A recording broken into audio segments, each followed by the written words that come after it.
The week that led to Easter. The story of Holy Week. Hosanna! Sing to Christ the King, crowds shouted as he came. They had heard the many stories, how he healed the sick and lame. Jerusalem was crowded. The Passover had begun, a time to remember Egypt and to have a little fun.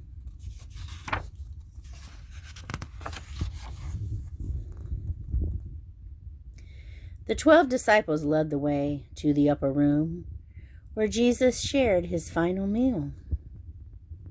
He knew his life was doomed. He told them that his life would end and that he'd be betrayed.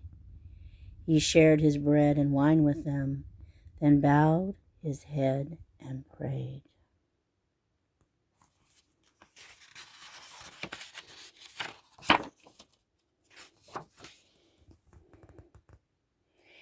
Jesus asked to be remembered for the sins he'd take away.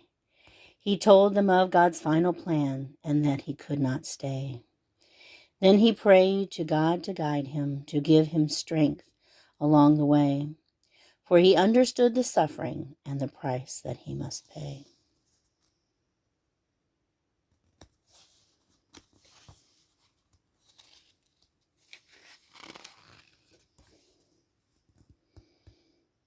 The leaders and the guards were waiting to take him away from town. They would nail him to a wooden cross, place on his head a thorny crown. They had turned the crowd against him, said he's not God's son to fear, and the crowd yelled, "Crucify him!"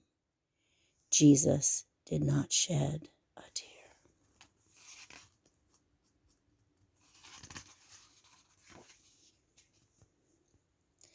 The sky turned black and thunder rolled. Jesus said his final words, "Father, please forgive them. It is finished," they then heard.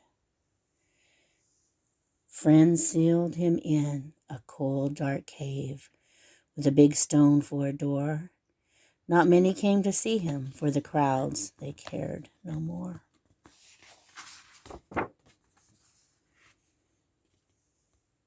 He rose again on Easter Day.